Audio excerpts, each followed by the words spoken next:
Yeah, we're again trying to get into practice today. Very important our next few days to get our mindset where we've got to be.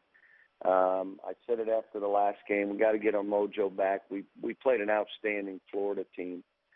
You're talking about a team that number one in the country on senior night in their building, and they played well.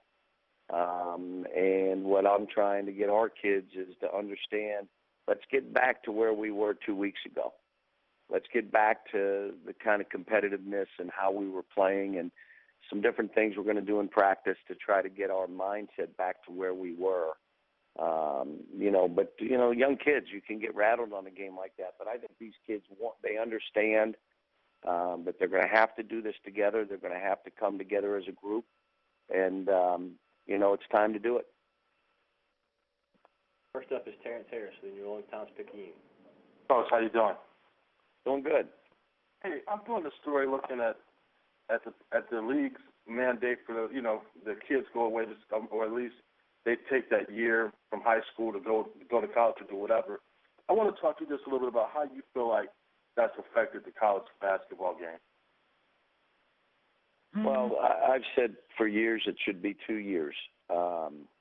If you're going to let them go out of high school, then let them go whenever. The baseball rule won't work in this environment because there's no minor league stuff.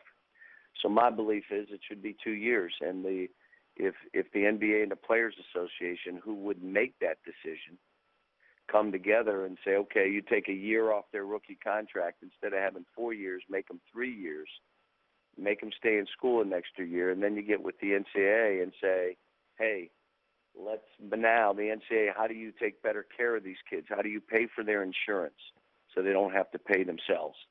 How do you do the stipends and all the other things? Maybe the opportunity for every one of the kids on our team to get a loan if they choose to be able to do stuff to make them normal college students, yet also understand they're unique in what we're trying to do with them. So there are things that can happen.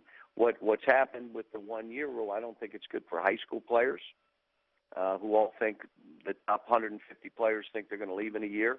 I think it's hard on the college players because by the end of the year, this isn't 5-8 years ago. Right now they're on the internet, all the things that are going on. I think it's a tough deal. So hopefully cooler heads come together between the NBA and the Players Association, and if that happens, the NCAA does their part to make this so that it all works. How difficult has this made your job? I mean, now it seems like every year you're losing, quite a few players, quite a few first-year players. I mean, how difficult has that made your job in terms of recruiting and then keeping consistency in the program?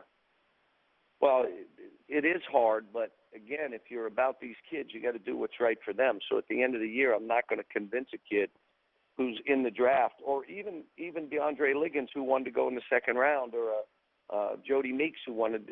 I'm good if I'm in the second round. I'm not holding kids back. So at the end of the day, I've got to do what's right for them. And I will tell you that 1 year, I don't think these kids are ready. Now, I'm not going to hold anybody back, but I think it would be better 2 years, that they'd be better pros, they'd be more mature, they'd be more ready to walk in and have success. But it's been hard, but I'm not complaining. I mean, I think we've done right by these kids.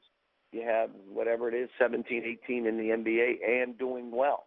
Yeah. It's not like they're not doing well, but they would even be doing better, I think, if they had another year. But I say this again, if their insurance isn't paid for by the NCAA or by the schools, all the things you're seeing kids in the draft, you're seeing the Mitch McGarrys who got hurt. What happens to a kid that was a top 10 pick that stays in school and now all of a sudden is injured? I mean, how do we deal with that? Because we're asking them to stay. And it's not us, it's the Players Association and the NBA. But how do we do our part to protect these kids? It's harder, but, you deal with it if it's about these kids. Definitely. Thanks, Coach. That's great. Next is Chip Towers of the AJC. Hey, Coach. How are you? Great, thank you. Hey, look at it. Kentucky has quite a tradition playing in Atlanta. I've heard it referred to by Wildcat fans as Catlanta. I mean, do you feel what you're feeling coming into the tournament? Do you feel like it's particularly important this year that Kentucky plays well in it, and if you're handicapping, everybody knows about Florida. Anybody else that pops out at you? Well, here's what I would tell you about us. Tournaments, conference tournaments. I mean, a couple years ago, we beat Florida in the finals, and we beat them really good, and it made no bearing on our seeding. That's why I'm saying, okay, what do we do? What is the conference tournament for? Some teams are trying to play in it, but I'm saying whether it's play in it or improve your seed, that's why you're playing in the tournament. That's my opinion. My teams historically over the years have done pretty good in tournament play, but it's not been the end-all. The end-all is that next tournament. So I would tell you that important for my team this year, yeah, we got to get our mojo back. 2 weeks ago, we were playing and we were looking pretty good, and right now we're not, so we got to get it back. We got 4 days of practice, and, and then we're playing in that tournament. I will tell you, there are probably teams that are playing well as they played all year. Now, Arkansas, the game at Alabama kind of surprised me, but they had been playing well. Tennessee is playing as well as anybody in our league. Georgia's playing as well as anybody in our league. What do you think about how Auburn goes to Texas A&M and when South Carolina beats us in Missouri at the end of the year? I mean, you got a lot of teams playing that could go on a run. You got other teams who have played well during different spells of the season, whether it be us or Missouri or some of the other teams. Texas A&M has fought to stay in games that are saying, all right, let's just get this back to where we were. And Mississippi, another team that won the tournament last year, probably coming in saying they're going to win it again this year. Thanks. Next is Kyle Tucker, the Courier-Journal. Cal, not so much the intangible, confidence or whatever type things, teamwork, basketball specific. If you could have one thing get fixed about your team in the next, 4 or 5 days about the way you play, it would make the most difference. What would it be? Well, there's two things. I can't give you there's a lot of different things, but the two things in the bigger picture, you got to sustain your defensive effort. You got to be scrappier. In other words, we all got to be playing the ball. We all got to do it for the entire shot clock. We've all got to have discipline because at the end of the day, we are a defensive team that's a good offensive post-up team.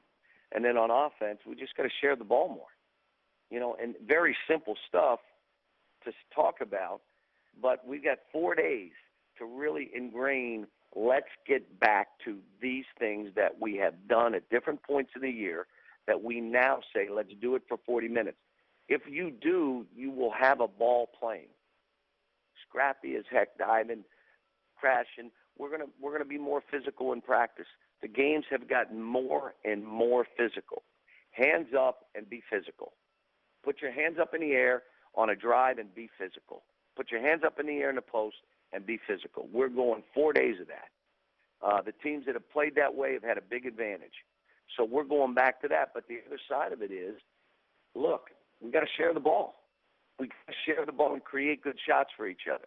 I said it. We got the game to 6, and we took 2 of the worst shots with people open that I could have told you throughout the year, the last game. So those are the couple things that we're zeroed in on.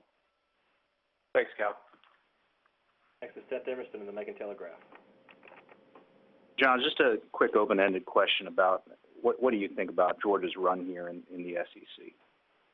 I think it's been outstanding. I think Mark, and understand, we beat them when they didn't have their guard. They were one guard short. They had foul trouble, and all of a sudden they didn't have a guard on the court. But I'll tell you what he's done and how they played, and to go on the road and win a game that matters. That game mattered. It just tells a lot. And again, they struggled early, but it's a sign of a coach that keeps his team together and keeps them moving in the right direction. And right now, they believe as much as anybody in our league that they have a chance to win this thing. Thanks. Jerry Tipton in the Lexington Herald. John, I was hoping you would elaborate a little on what you mean by mojo. Just playing off of one another more into each other, more emotion for the good stuff that's happening in the game.